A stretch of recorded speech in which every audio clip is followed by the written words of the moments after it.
আসসালামু আলাইকুম, সবাইকে স্বাগতম। হিসাব বিজ্ঞান বিষয়ের আমরা যখন বিশদায় বিবরণী প্রস্তুত করি ফাইনাল অ্যাকাউন্ট করার সময়, সেক্ষেত্রে রেওয়া মিলে যেমন এইখানে প্রারম্ভিক মজুদ পণ্য দেওয়া আছে 10,000 টাকা, মনিয়ারি খরচ দেওয়া আছে 4,000 টাকা রেওয়া মিলে। আর সমন্বয়ে বলা আছে প্রারম্ভিক মজুদ পণ্যের মধ্যে অব্যবহৃত মনিয়ারি 1,000 টাকা অন্তর্ভুক্ত আছে এবং সমাপনী মজুদ পণ্যের মধ্যে অব্যবহৃত মনিয়ারি 2,000 টাকা অন্তর্ভুক্ত আছে। ভালো করে লক্ষ্য করি, এইটুকু হচ্ছে সমন্বয়। এখানে সমন্বয়ে বলা আছে প্রারম্ভিক মজুদ পণ্যের মধ্যে মনিয়ারি অব্যবহৃত আছে, প্রারম্ভিকের মধ্যে 1,000, সমাপনীর মধ্যে 2,000 এবং সমাপনী মজুদ পণ্য এই নিচে দেওয়া আছে কত 20,000, আর প্রারম্ভিক মজুদ পণ্য রেওয়া মিলে দেওয়া আছে 10,000। আচ্ছা, আবার মনিয়ারি খরচ রেওয়া মিলে দেওয়া আছে 4,000। এছাড়াও মনিয়ারি 500 টাকা বকেয়া রয়েছে। অর্থাৎ মনিয়ারি সম্পর্কে যত সমন্বয় থাকা উচিত প্রায় সবগুলো এখানে আছে। মনিহারি বকে আছে, মনিহারি অব্যবহৃত একটা প্রারম্ভিকের মধ্যে আছে, একটা সমাপনীর মধ্যে আছে। তাহলে যাই, এটা কিভাবে সমাধান করব আমরা। তা আমি এই যে ছক অঙ্কন করব, উপরে প্রশ্নটা ছোটো করে লিখে রাখলাম, ছক অঙ্কন করলাম। বিশদায় বিবরণীতে কীভাবে লিখতে হবে এখানে দেখব, আবার আর্থিক অবস্থার বিবরণীতে কীভাবে লিখতে হবে সেটাও দেখব। তো বিশদায় বিবরণীতে প্রারম্ভিক মজুদ পণ্য আমরা বিক্রিত পণ্যের ব্যয়ের মধ্যে লিখে থাকি, তাই না? তো বিক্রিত পণ্যের ব্যয়ের মধ্যে যখন প্রারম্ভিক মজুদ পণ্য লিখব, তো প্রারম্ভিক মজুদ পণ্য রেওয়া মিলে থাকে, রেওয়া মিল দেখে দেখে সাধারণত আমরা মাঝের ঘরে লিখি। কিন্তু যেহেতু প্রারম্ভিক মজুদ পণ্যের মধ্যে মনিয়ারি অন্তর্ভুক্ত আছে, তার মানে কি প্রারম্ভিক মজুদ পণ্যের সাথে সমন্বয় আছে, সেজন্য প্রারম্ভিক মজুদ পণ্য প্রথম ঘরে লিখব। এর সাথে বাদ অব্যবহৃত মনিয়ারি বলে এই 1,000 টাকা বিয়োগ করব। প্রারম্ভিক মজুদ পণ্যের মধ্যে যেটি ছিল সেটা প্রারম্ভিক থেকে বিয়োগ হবে। বিয়োগ করে এখানে লিখলাম 9,000 টাকা। প্রারম্ভিক থেকে বিয়োগ করলাম, প্রারম্ভিকের ঝামেলা শেষ। এইবার সমাপনী মজুদ পণ্য যখন লিখব, সমাপনী মজুদ পণ্য তো 20,000 টাকা সমন্বয়ে বলা আছে। তো সমাপনী মজুদ পণ্যের মধ্যেও কিন্তু মনিয়ারি 2,000 টাকা অন্তর্ভুক্ত আছে। তাই সমাপনী মজুদ পণ্য যখন 20,000 টাকা লিখব, 20,000 থেকে 2,000 বাদ দিয়ে আমরা 18,000 টাকা লিখব। এই 18,000 টাকা অবশ্য আমরা ওই যে বিক্রিত পণ্যের ব্যয় থেকে বিয়োগ করি, মনে আছে? তো বিয়োগ যখন করব তখন এই 20,000 টাকা করব না, বিয়োগ করব 18,000 টাকা। আমি মূলত সমাপনীটা খালি দেখাইলাম, ক্রয় সহ অন্যান্য এখানে দেখাচ্ছি না। মনিয়ারির বিষয়টা বোঝাতে যে সমাপনী মজুদ পণ্যটাও কীভাবে লিখতে হবে এখানে দেখিয়ে দিলাম। সমাপনী থেকে 2,000 টাকা মনিয়ারি বাদ যাবে, কারণ সমাপনীর মধ্যে অন্তর্ভুক্ত আছে 2,000 টাকা। আবার প্রারম্ভিক থেকে বাদ যাবে 1,000 টাকা। অর্থাৎ সমাপনীর মধ্যে যে মনিয়ারি অন্তর্ভুক্ত আছে সমাপনী মজুদ পণ্য থেকে বিয়োগ করব, আর প্রারম্ভিক মজুদ পণ্যের মধ্যে যে অন্তর্ভুক্ত আছে প্রারম্ভিক মজুদ পণ্য থেকে বিয়োগ করব। এখানেই শেষ নয়, এই মনিয়ারি নামে যে রেওয়া মিলে 4,000 টাকা আছে, ওইটা পরিচালন ব্যয়ের মধ্যে মনিয়ারি বলে প্রথম ঘরে লিখব। মনিয়ারি নামে যে 4,000 টাকা আছে। এবার এর সাথে এই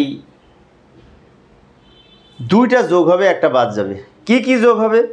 এই যে প্রারম্ভিক মজুদ পণ্যের মধ্যে যে মনিয়ারি ছিল এটা কিন্তু মনিয়ারির সাথে যোগ হবে, আর সমাপনী মজুদ পণ্যের মধ্যে যে মনিয়ারি 2,000 টাকা ছিল এটা মনিয়ারি থেকে বিয়োগ হবে। আমি আবারও বলছি, প্রারম্ভিক মজুদ পণ্যের মধ্যে যে মনিয়ারি ছিল ওইটা মনিয়ারির সাথে যোগ হবে, আর সমাপনী মজুদ পণ্যের মধ্যে যে মনিয়ারি ছিল ওটা তো একবার সমাপনী থেকে বিয়োগ করেছি, আবার মনিয়ারি থেকেও বিয়োগ হবে। তো এখানে লিখব প্রারম্ভিকেরটা আগে যোগ করব, যোগ প্রারম্ভিক মনিয়ারি, প্রারম্ভিকের মধ্যে যে 1,000 ছিল যোগ করে 5,000 টাকা নিচে লিখব। এখন এর সাথে আবার এই অব্যবহৃত মনিয়ারি মানে সমাপনী মনিয়ারিটা বিয়োগ করব।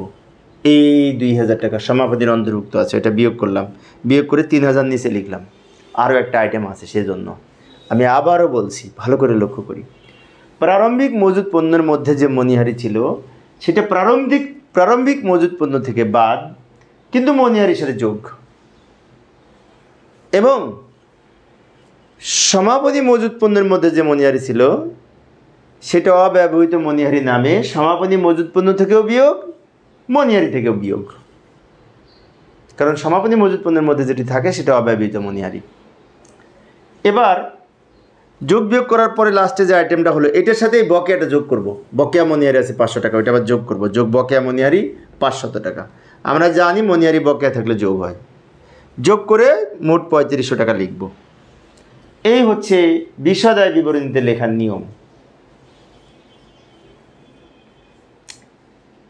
এখন বিশদায় বিবরণীর পাশাপাশি এই মনিহারি সংক্রান্ত আইটেম আবার আর্থিক অবস্থার বিবরণীর সম্পদ পাশে লিখতে হবে। সম্পদ পাশে কী কী লিখতে হবে? সমাপনী মজুত পণ্য লিখব আর অব্যবহৃত মনিহারি লিখব। যায় এই প্রারম্ভিক মজুত পণ্যের মধ্যে যে মনিহারি ছিল সেটা কিন্তু প্রারম্ভিক থেকে বিয়োগ করেছি, মনিহারির সাথে যোগ করেছি, ওটার কাজ শেষ, ওটার আর কোনো কাজ নাই। কিন্তু সমাপনী মজুত পণ্যের মধ্যে যে মনিহারি ছিল সেটা অব্যবহৃত মনিহারি নামে আবার সম্পদ পাশে বলবে, আবার সমাপনী মজুত পণ্যটাও সম্পদ পাশে বলবে। তো যাই আর্থিক অবস্থার বিবরণীতে কীভাবে লিখবো দেখি। এই যে ওই লেনদেনগুলো আবার এখানে নিয়ে আসলাম। আর্থিক অবস্থার বিবরণীতে চলতি সম্পদ পাশে অব্যবহৃত মনিহারি বলে 2000 টাকা লিখবো। চলতি সম্পদ পাশে, সম্পদ তো বিভিন্ন রকম আছে, স্থায়ী সম্পদ, তাই না, বিনিয়োগ, সে চলতি সম্পদ যেখানে থাকবে সেইখানে অব্যবহৃত মনিহারি লিখবো 2000 টাকা, মানে যেটি সমাপনী মজুত পণ্যের অন্তর্ভুক্ত ছিল। আবার সমাপনী মজুত পণ্য নামেও 18,000 টাকা লিখব।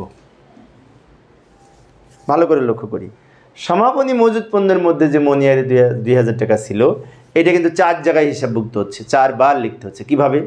সমাপনী থেকে 2 জায়গায় বিয়োগ করতেছি, মোট মুনাফা নির্ণয় করার সময়ও বিয়োগ করেছি, এখানেও বিয়োগ করলাম 2000, তাহলে 2 বার গেল। আবার মনিহারি থেকে 2000 বিয়োগ করেছি কিন্তু অব্যবহৃত মনিহারি নামে, তাহলে 3 বার হলো। আবার এখানে আলাদা লিখলাম, 4 বার হলো। সেজন্য অব্যবহৃত মনিহারি যদি সমাপনী মজুত পণ্যের অন্তর্ভুক্ত থাকে এই সমন্বয়টি 4 জায়গায় লিখতে হয়। বাট প্রারম্ভিক মজুত পণ্যের মধ্যে যে মনিহারি থাকে সেটা শুধুমাত্র প্রারম্ভিক থেকে বাদ যাবে, মনিহারির সাথে যোগ হবে। তো প্রিয় শিক্ষার্থী বন্ধুরা, এই অধ্যায়ে সৃজনশীল প্রশ্নের প্লেলিস্ট আমি ভিডিও ডেসক্রিপশনে দিয়ে রেখেছি, ওখান থেকে তোমরা দেখে নিতে পারবে। আমি মূলত একটা একটা করে আইটেম আলোচনা করার চেষ্টা করি। পরের ক্লাসটি দেখার আমন্ত্রণ রইল। খোদা হাফেজ।